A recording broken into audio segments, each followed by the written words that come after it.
अस्सलाम वालेकुम, मेरा नाम डॉक्टर अब्दुल वहीद फातिमा और इस वक्त हम मौजूद हैं कॉलवेट एनिमल रेस्क्यू सेंटर पे। हमारे पास यहाँ पे एक एग्जामिनेशन टेबल पे जो कैट मौजूद है, ये एक रेस्क्यू कैट है।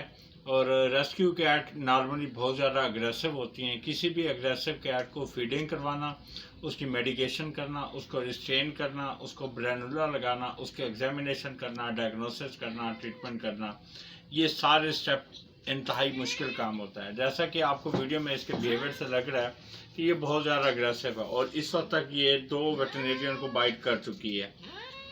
अब इस तरह की जो कैट है उसको फीडिंग करवाने का तरीका ये होता है कि सबसे पहले आपने कैट के नेक के ऊपर वाली जो स्किन है वहाँ से पकड़ना होता है और उसके बाद इसकी जो बैक साइड की टेल है और लेग्स हैं उनको पकड़ना होता है। इन दोनों को पकड़ के इसकी पूरी बॉडी को स्ट्रेट कर देते हैं। स्ट्रेट करने के बाद अब इसके डेंजर जोन आपने टोटल 5 होते हैं किसी भी कैट के। एक डेंजर जोन होता है जो कि इसके दांत होते हैं, दूसरा डेंजर जोन इसके अगले पंजे होते हैं, तीसरा डेंजर जोन जो होता है वो इसकी पिछली दोनों टांगें होती हैं, अगली 2 टांगें, पिछली 2 टांगें और दांत वाला एरिया, मुंह वाला एरिया जहाँ से ये बाइट कर सकते हैं। ये 5 इसके डेंजर जोन होते हैं। अब आपने ये करना होता है कि अपने आप को वर्किंग पोजीशन में लाना होता है और डेंजर जोन से बच के इसकी मेडिकेशन भी करवानी होती है, फीडिंग भी करवानी होती है। अगर ओरल मेडिकेशन के तौर पर ओरल मेडिकेशन करनी होती है, इंजेक्टेबल करना है तो इंजेक्टेबल, और अगर आईवी लाइन मेंटेन करना है तो आईवी लाइन मेंटेन करना होता है। अग्रेसिव कैट को हैंडल करना एक काबिल पाकिस्तान के रजिस्टर्ड वेटरनरी मेडिकल डॉक्टर का काम होता है। तो आपकी जिम्मेदारी ये होती है कि ऐसी कैट को खुद सेल्फ मेडिकेशन करने की बजाय नियर बाई वेट के पास लेके जाएं। जो भी आपके करीबी एक अच्छा एक्सपर्ट वेटरनरी डॉक्टर है उसके पास लेके जाएं। अभी आपको इस वीडियो के अंदर दिखाते हैं कि हमारे पास हमने एक डब्बी के अंदर लैक्टोजन बनाया हुआ है। अगर हमने इसको कोई भी दवाई देनी है तो दवाई कभी भी खाली पेट नहीं देनी किसी पेट को। उसको आप कोशिश करें पहले कुछ खाना खिलाएं। अब वो खाना या ड्राई फार्म में दिया जा सकता है या वो लिक्विड फार्म में दिया जा सकता है। ये 2 तरीके हैं। या फिर वो जेली की फार्म में जिसको हम semi solid wet jelly food कहते हैं, जिसमें विस्कास आता है, ब्रिट आता है, इसके अलावा रॉयल कैनन की आती है, मीरा विटॉल आता है, फ्लफी आती है, गुडी। ये वो ब्रांड्स हैं जिनकी जेलीज सबसे ज़्यादा मार्केट में सेल होती हैं। अब ये सॉफ्ट डाइट होती है।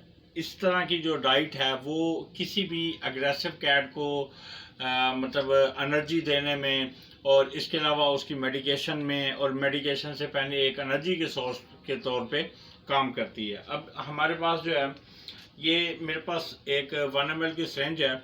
इसकी फीडिंग का तरीका ये होता है कि आपके पास 1 ml की वो डिस्पोजेबल सिरिंज होनी चाहिए जिसके आगे से निडल उतर सकती है।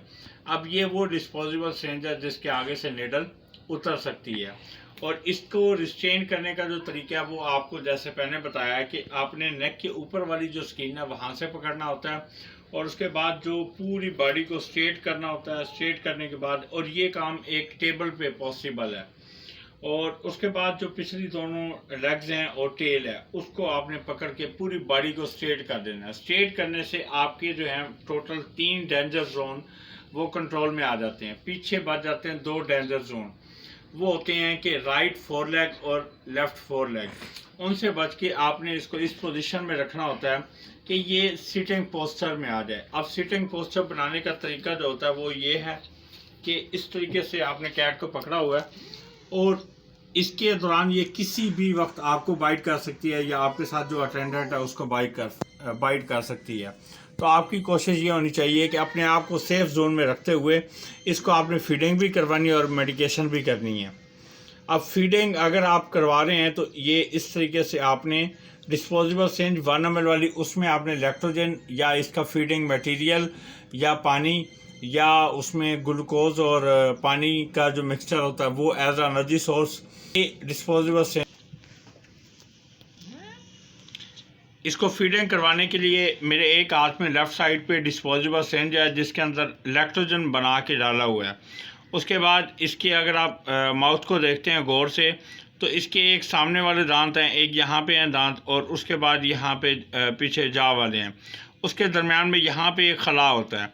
ये वो जगह है जहाँ पे डिस्पोजेबल सिरिंज के ज़रिए आप फीडिंग आसानी से करवा सकते हैं।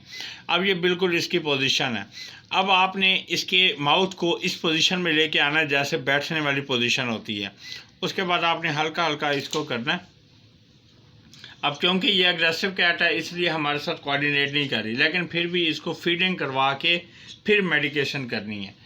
अब ये यहाँ पे हमारे पास इस तरीके से, अब मैंने इसको 1 ml जो है लैक्टोजन दे दी है। ये तरीका होता है लैक्टोजन या किसी भी फीड को एक अग्रेसिव कैट को देने का।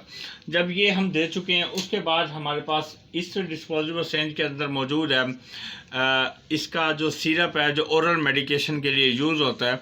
इसको भी देने का तरीका ऐसे ही है। आपने यहाँ पे इसको प्लेस करना है डिस्पोजेबल सिरिंज को। ये वो पोजीशन है जो ज़बान के बिल्कुल ऊपर इसकी टिप हो, और यहाँ पे आपने हल्का सा इसको करना है और ये खुद स्वेलो करे।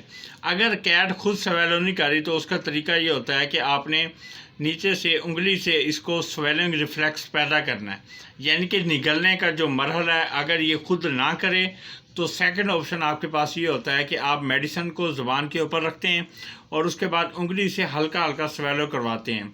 अगर आप इस तरीके से स्वेलो करवाते हैं तो ये दवाई डायरेक्ट उसके एसोफेगस, जिसको हम उर्दू ज़ुबान में खुराक की नाली कहते हैं, उसमें जाती है।